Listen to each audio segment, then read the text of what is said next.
Good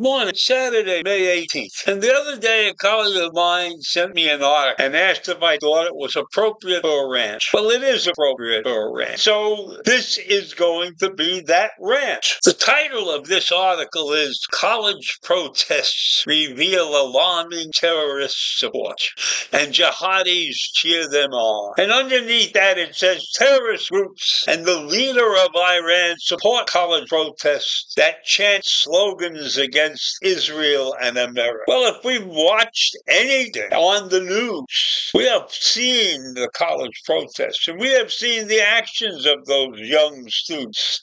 And in my mind, the actions of those young students are inappropriate, not because they want to protest or anything, but because they don't know all the facts and they don't know the history. And the history basically is that anti-Semitism has been around for hundreds of years, and it's growing worse and worse. And these college kids don't understand that, don't understand the basis for what's been going on. So the school year is coming to a close, and those who run colleges and institutions are hoping that the energy is fading, even though there have been declarations of intent to remain active this summer. And active this summer means including the Democratic National Convention in Chicago. Protests this summer have revealed something that is significant, and it must be monitored and addressed. America's avowed enemies have gleefully been cheering on the campus protests. America's enemies have been cheering because of these protests that have swept our country. And information behind the planning and instigation and funding of the protesters is now beginning to come to the fore. This information is beginning to emerge, and the future of this country is not good. And much more information will become known soon. There is no question that anti-Semitism exists at these protests,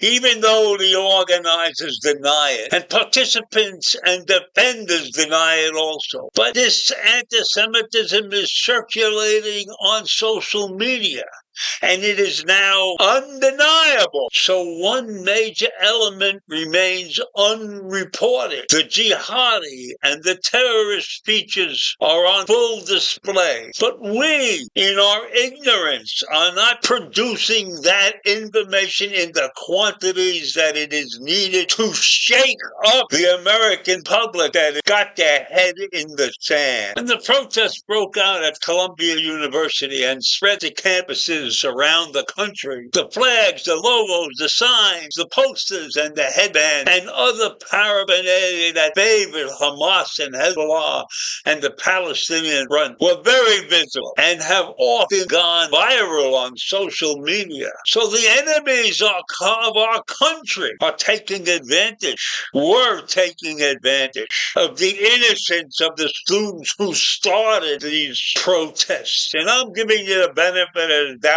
that most of those students started because they had feelings of sorrow for the poor people of Gaza. But they opened a can of worms and let all evil forces against America out of the box. It's appalling when we find that students have shouted their praise for figures such as Abu Abdallah, the commander of Hamas's Al-Qassam brigade that spearheaded the October October 7th attack. At one Columbia protest, students chanted, "Oh, Al-Qassam, you make us proud. Kill another soldier now." This soon became more explicit. On April 19th, "Hamas, we love you. Hamas, we support your fight."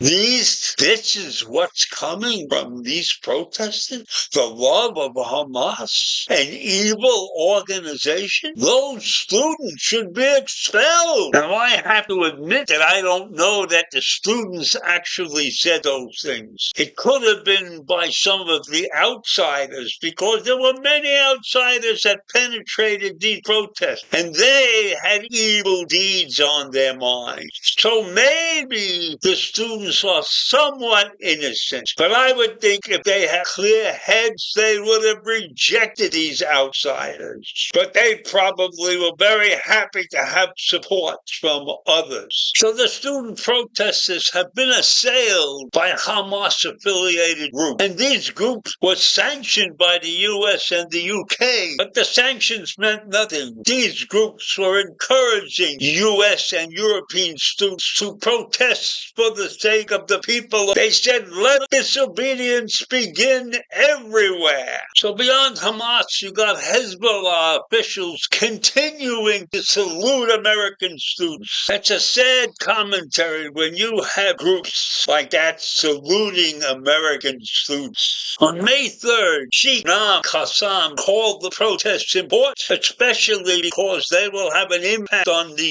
U.S. election. They accused Joe Biden of taking actions because the protesters were influencing him. So when Hezbollah says the U.S. has spent billions of dollars to tarnish our image and to tarnish our means of resistance, and today their flags are being flown at American universities, and that is a sickening state. And the Iranian regime has similar state, because the flag of Hezbollah was on the streets of the U.S. Now, what were these protesters thinking about when they can put forth evil organizations' images out on the street to be praised in a protest against Israel? That is what is known as a shanda. So all in all, we have the student protesters and the outsiders who gathered with the students, many of those outsiders being the enemy of the United States.